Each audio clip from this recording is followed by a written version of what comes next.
Muy buenos días. Como grupo teórico número 3 y subgrupo número 11, nos corresponde hablar sobre los acuerdos parasociales y su importancia, ya que en toda sociedad mercantil es importante que existan una serie de mecanismos jurídicos que brinden válvulas de escape en caso de presentarse conflictos entre accionistas o con terceros. Los pactos parasociales tienen como principal objetivo sentar las bases para resolver los conflictos legales que pueden llegar a surgir en las sociedades mercantiles, ya sea en cuanto a su organización interna o frente a terceros. Un elemento importante a resaltar es que, si bien pueden guardarse en confidencialidad, el cumplimiento es obligatorio y en caso contrario puede obligarse a su ejecución forzosa mediante los mecanismos jurisdiccionales o arbitrales que se lleguen a convenir. La expresión pactos parasociales ha sido acuñada en nuestra doctrina para designar los convenios celebrados entre algunos o todos los socios de una sociedad anónima o limitada, con el fin de completar, concretar o modificar en sus relaciones internas las reglas legales y estatutarias que las rigen.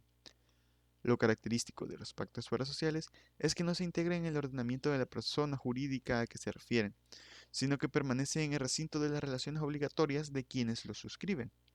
Si bien son los pactos estatutarios los que definen, en términos generales, la organización, administración, objeto, capital y representación jurídica de la sociedad, en muchas ocasiones no estipulan los mecanismos o vías de acción que deberán seguirse en el ejercicio diario de sus operaciones comerciales o en casos de disputas internas.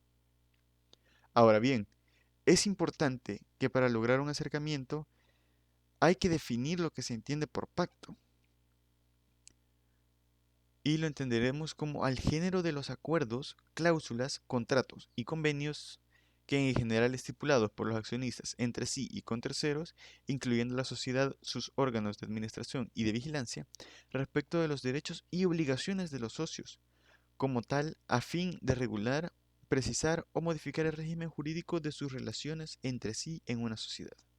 Alfredo Rovira, en su libro Pactos de Socios, clasifica dichos pactos atendiendo a diversos criterios de la siguiente manera: convenios sobre la transmisión de acciones y sus derechos, convenios sobre el estatus de socio, particularmente el del ejercicio del derecho de voto y el de distribución de dividendos, convenios para procurar ventajas a la sociedad, generalmente buscan ventajas para la propia sociedad, ya sea por medio de aportaciones suplementarias, otorgamiento de créditos, etc.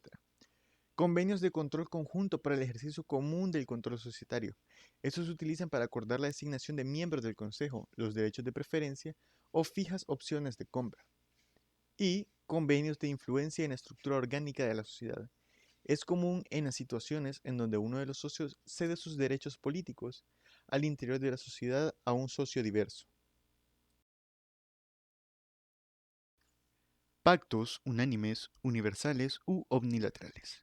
Son los pactos que se celebran por todos los socios, cuyo objeto es recoger en esencia las reglas de gobierno cooperativo de la sociedad, y reglamentan la actuación de los socios en situaciones de conflicto de interés. Estos pactos comúnmente se utilizan con la intención de establecer de manera clara las reglas que deberán de seguir los socios para el correcto desempeño de sus funciones, con la intención de evitar conflictos a futuro. Pactos de voto o de control. Son realizados por dos o más accionistas para reducir los conflictos entre ellos mismos, en relación con el control de la sociedad y para conceder derechos a terceros.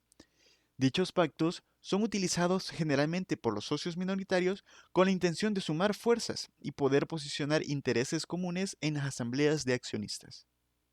Pactos de bloqueo. Son aquellos en los que los socios asumen la obligación recíproca de no enajenar sus acciones en un determinado tiempo o de someter su transmisión a determinadas limitaciones, como lo es la exigencia de previa autorización del Consejo. Este pacto tiene su naturaleza en la intención natural de los socios en procurar que los accionistas de su sociedad sigan siendo los que inicialmente comenzaron, así como el derecho que estos mismos tienen en la determinación de quién formará parte en un futuro de dicha sociedad.